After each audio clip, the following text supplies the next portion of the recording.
bienvenue au podcast. Dans cet épisode, pour pallier au 3e épisode, ce qu'on va parler là, de Mortal Kombat au prochain épisode avec William. Mais là, aujourd'hui, c'est ça, je suis encore tout seul. Mon nom, c'est Mathieu. Et aujourd'hui, c'est ça, on va parler de Punch-Out, ou Mike Tyson's Punch-Out, ou Mike Tyson, ou Punch-Out featuring Mr. Dream.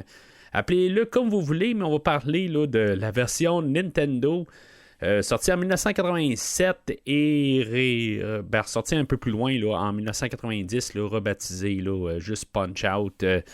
À cause que, dans le fond, le jeu, c'est un jeu d'arcade sorti en 1984 qui a eu une suite, genre la même année. Puis, dans le fond, on va avoir fait un port pour la Nintendo, comme plusieurs jeux là, à cette époque-là, qu'on transférait des jeux, puis soit c'était des versions inférieures ou peut-être supérieures là, avec le jeu d'aujourd'hui. Mais c'est ça. Puis le jeu, éventuellement, on avait la tête d'affiche de Mike Tyson, mais Mike Tyson, dans les fins des années 80, il a fait des choses qu'il ne devait pas faire. Et Nintendo ont brisé son contrat avec lui. Puis finalement, ils ont juste ressorti le jeu, puis juste éliminé le Monsieur Tyson de l'équation. Juste avant de parler vite de même, là, si des fois là, vous êtes nouveau au podcast, là, notre podcast, là, vous pouvez suivre notre podcast là, sur les réseaux sociaux, Facebook, puis je crois Instagram. On est toujours au début du podcast, on est en train là, de juste monter les choses. On n'est pas trop sûr encore là, de comment qu'on s'en va. Moi-même, au moment où j'enregistre, là, on n'a pas encore sorti notre premier épisode. On est sur le point. Là, on sait qu'on va sortir là, dans quelques jours, mais on est encore en train de placer des affaires.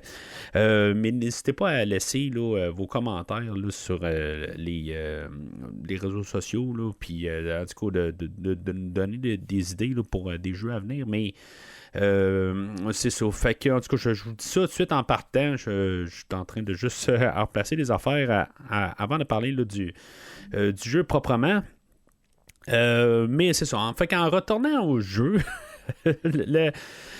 le premier personnage là, qui a été créé à l'époque, on avait Bald Bull. C'était un des personnages là, qu'on a créé, puis on a monté le jeu. Là. Je vais brièvement là, un peu avec qu'est-ce qu'on a avant de parler du jeu aujourd'hui. Puis c'est ça. Fait qu'en tout cas, on a tout créé là, tous les personnages qu'on a à l'arcade. Moi, je me rappelle d'avoir vu le jeu de l'arcade. Je pense que c'était à peu près en même temps. Là. Peut-être un an ou deux avant là, avoir vu là, la version le 87. Là, mais je peux pas être certain, honnêtement. C'est vraiment trop loin. Dans le fond, je pense qu'il y avait 3 boutons pour la gauche et pour la droite, puis on avait un bouton à part qui était vraiment à part. Là, on avait comme un gros bouton là, pour quand finalement là, il y a la gauche qui devait se remplir pendant le combat. Finalement, on pouvait peser dessus, puis on faisait un uppercut. Le jeu, dans le fond, l'arcade se joue, là, on peut le télécharger là, sur, je pense sur la Switch, mettons, là, on peut l'acheter, cette version-là. Puis il y a sa suite aussi. Je l'ai acheté là, il y a quelques années. Je n'ai pas rejoué là, pour le podcast, mais c'est juste un jeu qui se joue très mal, pareil, là, en tant que tel. Là, c'est un peu c'est les contrôles. Puis je suis même pas sûr d'avoir joué à l'arcade. Là. Peut-être une fois, j'ai peut-être mis un 25 cents dedans, là, mais j'en suis vraiment pas certain. J'ai vu du monde jouer, là, ça c'est certain, mais pas plus. Puis c'est ça. Fait que finalement, on va faire le port. Là. Je pense que c'est la version la plus reconnue. Je suis même pas sûr que tout le monde sait que le jeu aujourd'hui existe comme version à l'arcade avant. Je pense que ce qui est connu, là, c'est vraiment comme peut-être les 3 versions du jeu.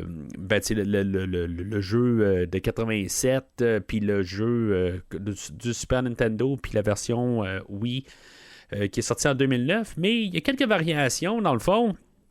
On a aussi là, un spin-off là, qui est sorti là, à l'époque là, pour l'arcade aussi, là, en Arm Wrestling, qui est un autre jeu. Là, dans le fond, là, c'est juste au lieu de se combattre là, à la boxe, mais c'est un jeu là, de bras de fer. Là. Je sais pas si on va faire un parallèle avec Rocky, mettons, là, puis Stallone. Stallone a fait il a fait Rocky, puis après ça, il a fait Over the Top, là, qui est un autre film là, de bras de fer. Je sais pas. En tout cas, je m'enlève ça juste en tête. Là, je voulais que je le dise quelque part. Mais en tout cas, fait que dans tout ça, on commençait à parler du jeu lui-même, qu'il y avait dans le fond ce qui est peut-être pas connu, dans le fond. Moi, je l'ai juste découvert là, tout récemment là, en faisant mes recherches pour le jeu. Le jeu a 3 versions, dans le fond. On n'a pas juste la version Mike Tyson's Punch-Out et Punch-Out featuring Mr. Dream. On a une autre version antérieure qui était sortie juste au Japon. Qui s'appelait Punch-Out. Puis la cartouche qui va vous faire peut-être penser à une autre cartouche, parce que, à ce que je sache, il y a juste 2 autres jeux qui sont sortis de même, mais je peux me tromper, peut-être quelque chose que je vais apprendre au podcast éventuellement. La cartouche était en or, comme Zelda, dans le fond. Et finalement, c'est ça. C'est sorti là, quelques mois, là, un peu plus tôt au Japon, là, au mois de septembre. Puis finalement, nous autres, au mois d'octobre, on a eu ce fameux jeu Punch-Out, que je sais pas si c'était à ce Noël-là, mais je crois là, l'avoir eu là, à Noël, là, au moins peut-être l'année suivante. Là. Fait que c'était un jeu là, qui est comme probablement là, toutes les personnes là, qui ont joué au Nintendo, c'est un jeu là, qui est cher pour beaucoup de personnes, là, mais du coup, peut-être pas pour vous, mais en tout cas, fait que le jeu aussi, avant de commencer à embarquer dedans, là, Power Glove, un accessoire qui était reconnu, là, qui avait été inventé là, pour la Nintendo. On avait le fusil qui était... il y a toutes sortes d'accessoires là, aussi. Là, il y avait le robot, il y avait aussi le tapis pour courir dessus, pour track and field, puis des affaires de même. Mais c'est ça, on avait le Power Glove, puis que, on voyait les annonces à la télé qu'on pouvait se battre plus facilement avec le Power Glove, qui est un gant, dans le fond, mais dans le fond, il y a comme des contrôles. Il fallait installer 3 affaires alentour de la télé, qui c'était comme les sensors, un peu comme la Wii, la Wii, là, à quelque part, mais la Wii, elle est Bluetooth, là, de genre de manière, là. Mais c'est pas Bluetooth, là, avant qu'on me le dise. Là. Je sais que c'est pas Bluetooth, c'est pas cette technologie-là, mais vous comprenez ce que je veux dire, là, c'est sans fil.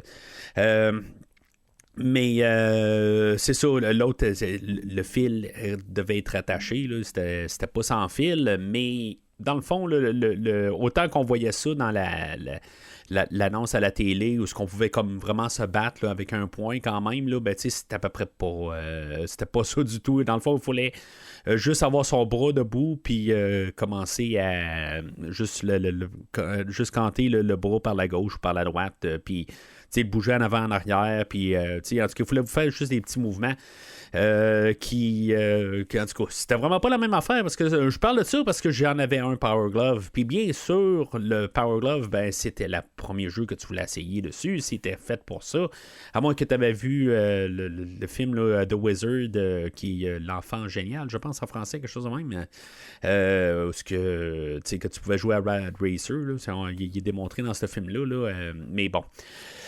C'était très dur déjà de battre Glass Joe. Là. Je vais juste dire ça de même, là. Puis Von Kaiser, c'était pire que Mike Tyson, à quelque part. Là. En tout cas, moi, dans mon cas, moi. Là. Fait que, en tout cas. Fait que. Je voulais juste parler de ça avant, puis ouvrir les portes là, pour le Power Glove, puis tout ça, puis en tout cas, tout ce qui pouvait se passer à côté. Mais là, on arrive au moment où on parle du jeu.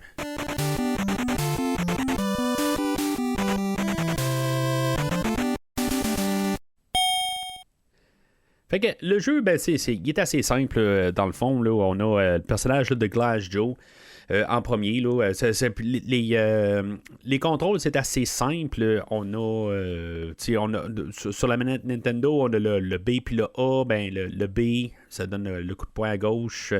Le A donne le coup de poing à droite. Le bouton Start va, si mettons on a une étoile, pour pouvoir donner un uppercut. Puis c'est ça, en fait de mécanique, ben c'est carrément là, juste c'est de la boxe tout simplement. On peut peser par en haut pour pouvoir donner un coup de poing au visage, tout dépendant là, du B ou du A, là, le côté gauche, le côté droite. Puis c'est ça, quelque part on peut peser par en bas. Dans le fond, on va esquiver ou pouvoir bloquer.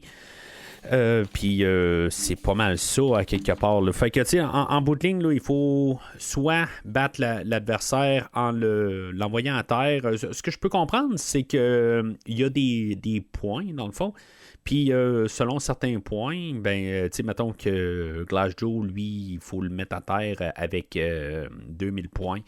Ben c'est là où ce qui va rester à terre. Là. En tout cas, c'est ce que j'ai pu comprendre grosso modo. Là, mais ça serait peut-être à vérifier.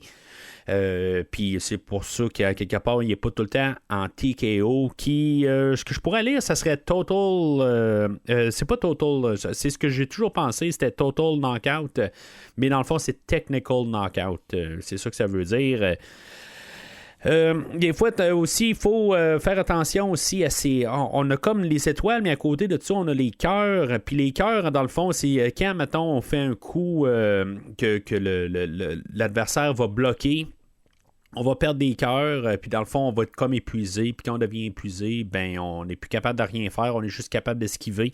Puis c'est ça. Fait que il faut essayer d'éviter ça autant que possible. Là. Il y a des adversaires un peu plus loin là, qui essaient là, de prendre avantage de ça.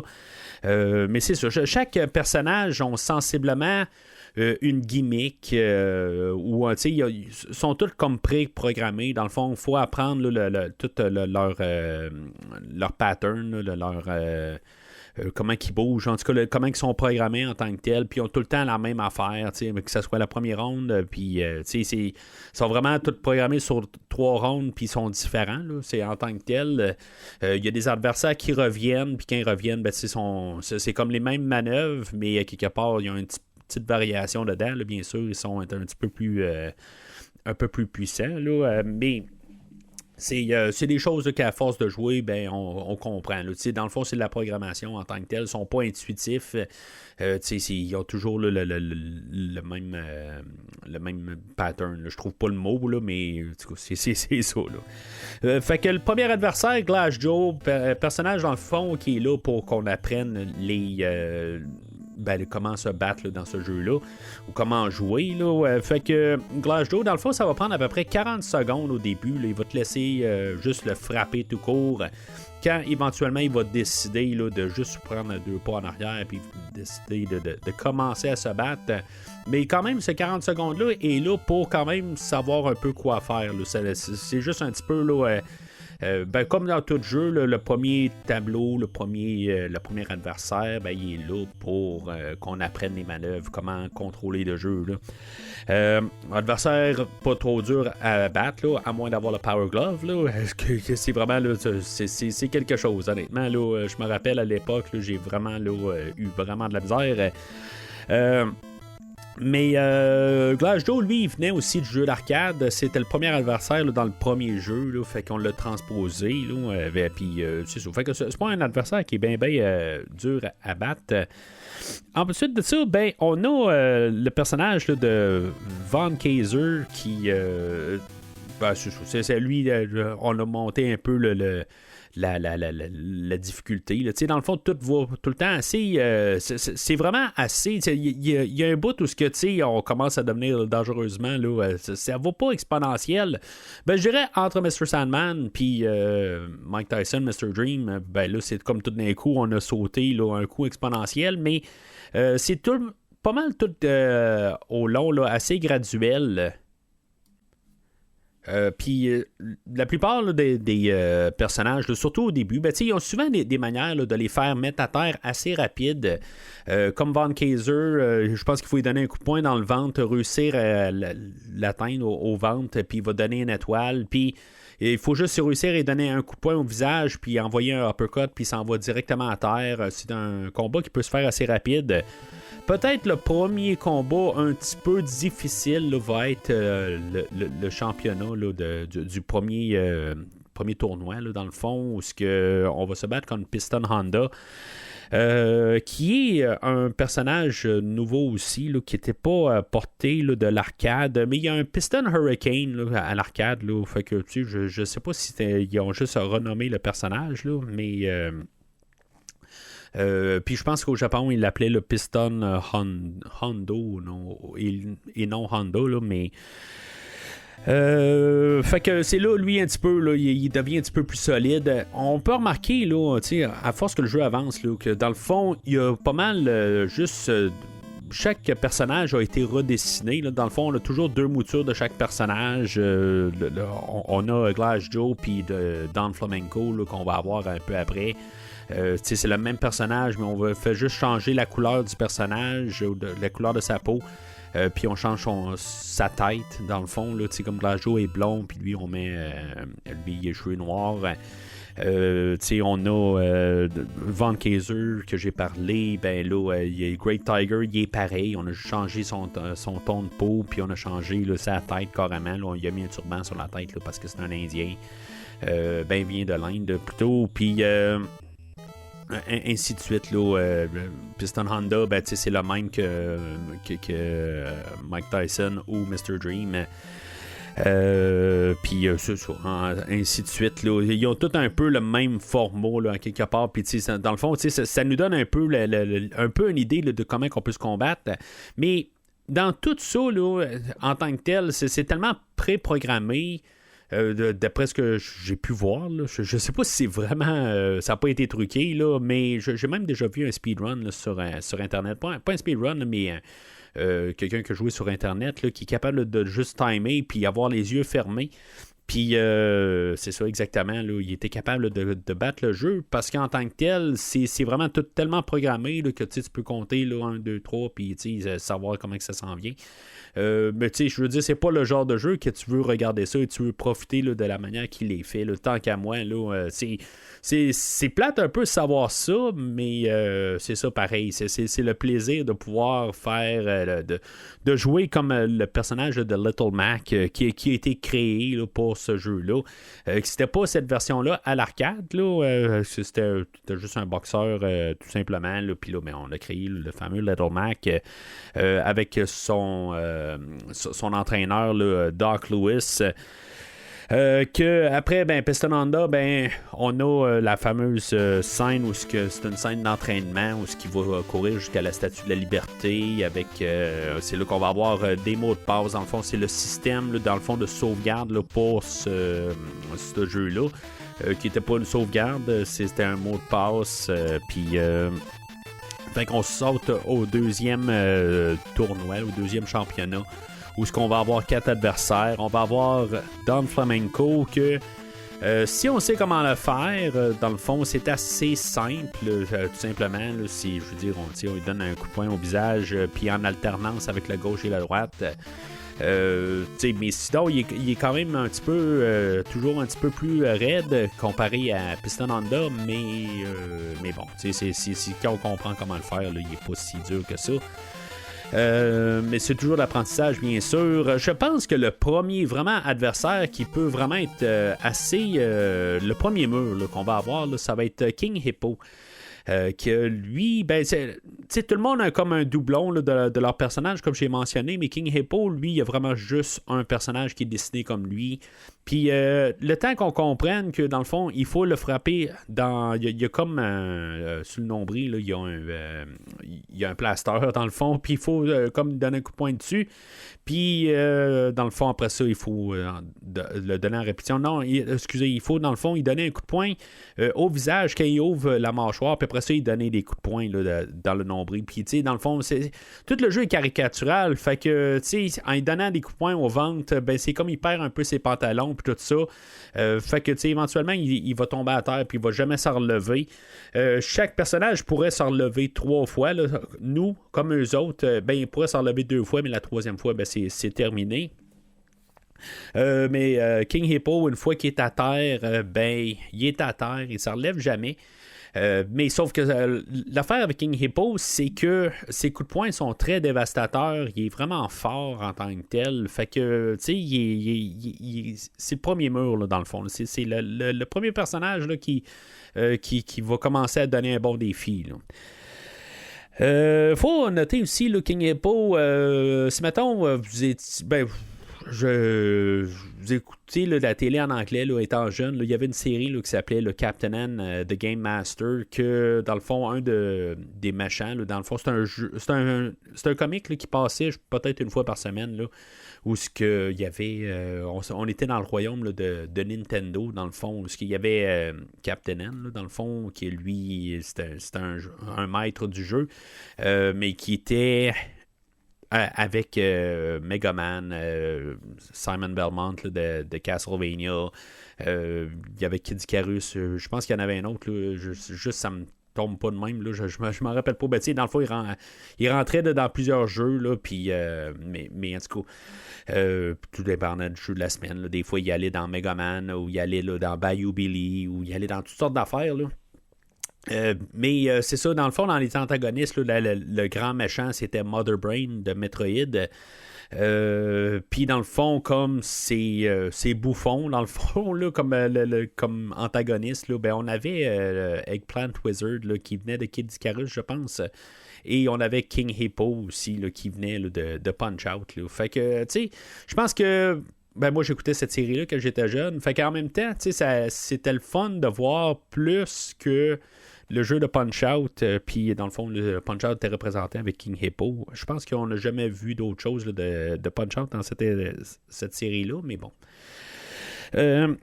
Ensuite de ça, ben, on tombe à Great Tiger, qui est une nouvelle version là, de Von Kaiser, dans le fond.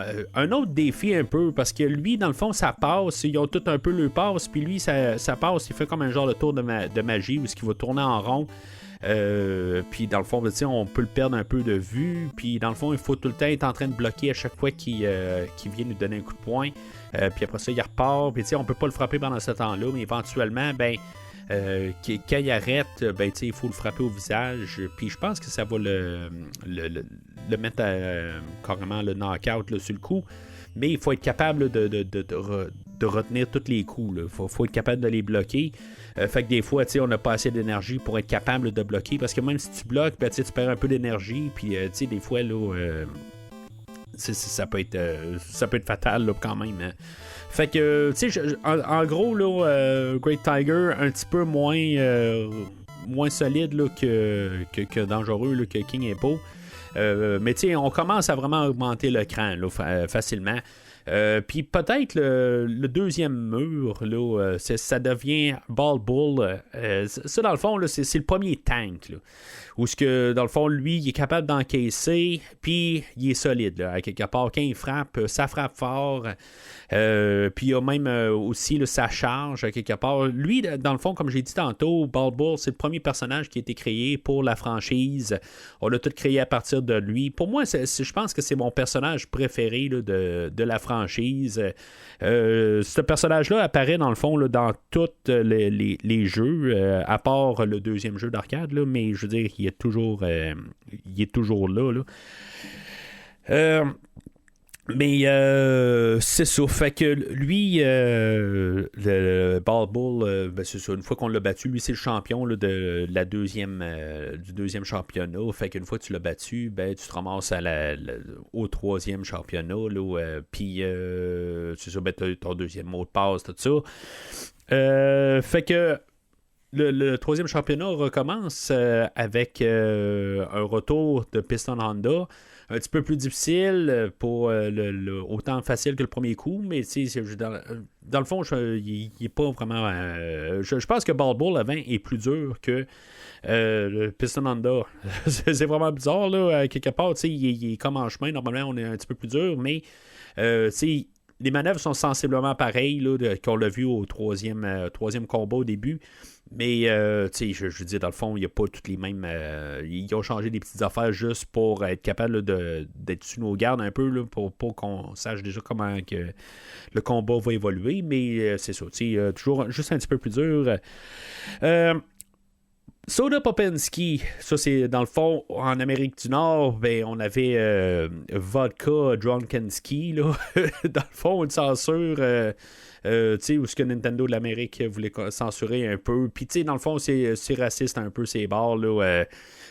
Soda Popinski, lui, il vient de la Russie, tu sais, dans le fond, avec la vodka, tout ça, là, tu sais, je veux dire, c'est pas vraiment correct, là, de faire un personnage qui s'appelle de même. Moi, dans mon jeune temps, c'était mon adversaire redoutable en tant que tel. Pour une question de russe, là, je veux dire, c'est une question que c'est le premier, là, c'est peut-être le troisième mur, puis le troisième mur qui est vraiment solide. Parce que lui, dans le fond, il va ramasser quand il fait ses uppercuts, là, sont très rapides. Tu sais, dans le fond, il y a beaucoup là, de passes, là, beaucoup de coups de poing rapides qu'il va donner. Il est vraiment assez rapide, puis il est très fort aussi. Là. Fait que, tu sais, pour moi, là, c'est le mur ultime. Là, parce que après ça, là, on dirait qu'on baisse le cran à quelque part. T'sais, on a beaucoup d'adversaires qui reviennent. On a Ball Bull qui revient, un petit peu modifié. On a Don Flamenco aussi qui revient.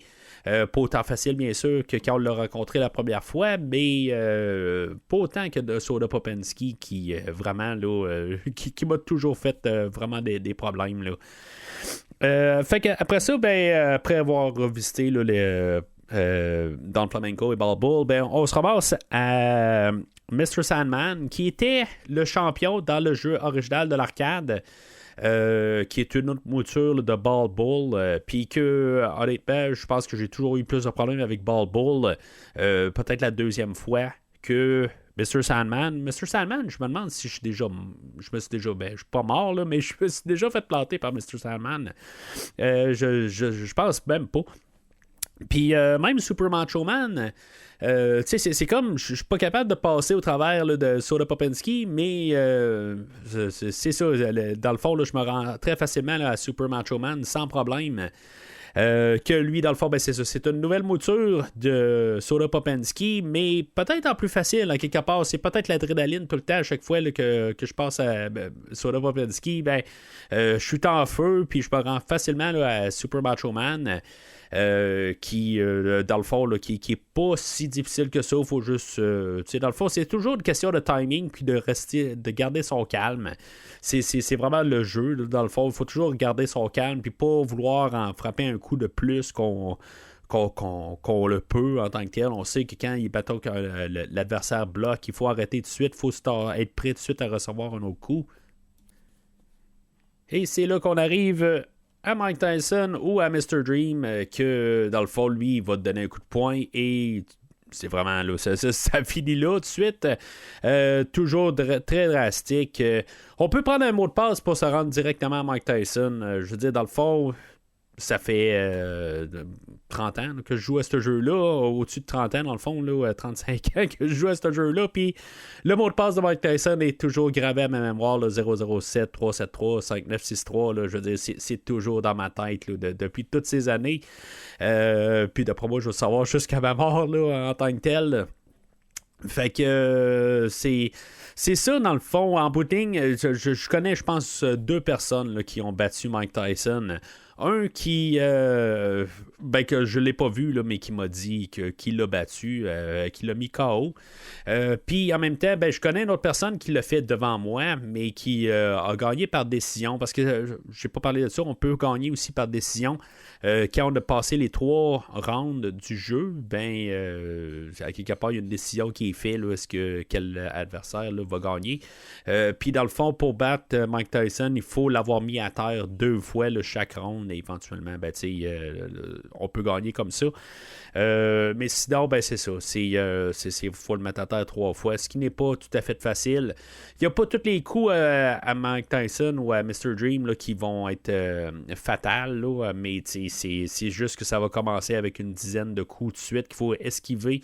Il n'y a aucun moyen de les bloquer, mais c'est ça. Je veux dire, c'est vraiment un combat qui commence très très raide et non recommandé de jouer avec le Power Glove. Fait que c'est ça pour pour Punch-Out à la Nintendo. Il y a un autre... on peut pas mettre un mot de passe et faire un autre cheminement. Là. Dans le fond, on commence à King Hippo. Je connais pas le mot de passe par cœur, là, mais dans le fond, on commence juste à King Hippo, puis on se rend directement là, jusqu'à Mr. Dream ou Mike Tyson. Là, puis je pense qu'on fait juste éviter là, les doublons là, de Bald Bull puis de Don Flamenco. Mais c'est comme genre un autre championnat à part. Là, si maintenant on veut essayer un autre cheminement là, pour le fun. Qui est intéressant, mais je ne l'ai jamais fait. Là. Honnêtement, je n'ai jamais passé là, à King Hippo, Great Tiger et Bald Bull, Piston Honda. Je n'ai jamais fait ça de cette manière-là. J'ai toujours pris là, la manière traditionnelle, là, dans le fond, juste pour tout le temps. Mais tu sais, c'est pas un jeu qui est très très long. Là, plus si maintenant vous êtes très très habitué, là dedans, à peu près une demi-heure, 3/4 d'heure, là, c'est bien possible de pouvoir passer au travers du jeu. Moi, personnellement, j'ai jamais battu Mike Tyson. C'est comme je me suis rendu au moins. Là, c'est comme au moins, je me suis dit, regarde, c'est bien correct pour moi. Peut-être avec un peu plus de patience, éventuellement, je pourrais passer au travers.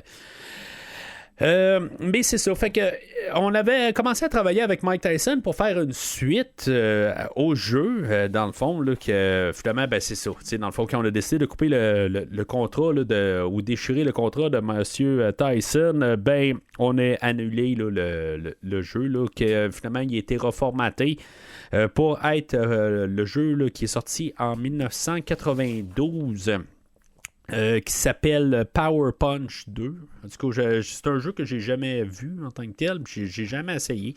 D'après ce que je peux comprendre, il est très inférieur au jeu de Punch-Out, mais dans le fond, c'est un jeu qui a été développé pour être la suite de Punch-Out original. C'est la version NES.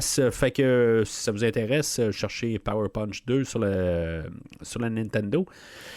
Sinon, on a une vraie, un remake ou en tout cas une réimagination là, de Punch-Out. Ce qu'on a eu Super Punch-Out au Super Nintendo, qui est sorti en 1994 en Amérique du Nord, bien sûr. Qui va réutiliser quelques personnages du premier jeu ou de jeu Nintendo. Là. Il va apporter les jeux d'arcade aussi, là, des personnages qui n'ont pas été apportés à l'arcade, ils vont les rendre dans ce jeu-là. C'est un jeu que j'ai essayé une fois sur émulateur, là, il y a peut-être une quinzaine d'années. Là. J'ai joué une game, je me suis rendu quand même assez loin. C'est un jeu que j'aimerais ça revisiter. Là. Je pense qu'on peut le jouer là, sur le service en ligne là, de Nintendo. Là, le nom m'échappe, là, mais en tout cas, peut-être que je vais le réessayer là, éventuellement. Peut-être même en parler au podcast.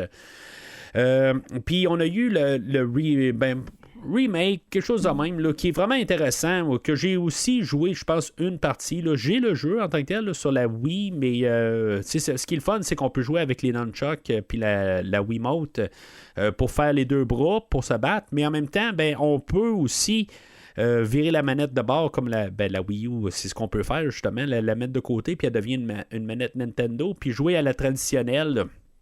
Puis je pense que tous les personnages là, du jeu de Nintendo sont là, puis dans le fond c'est un petit peu une mise à jour là, du jeu là, de 87.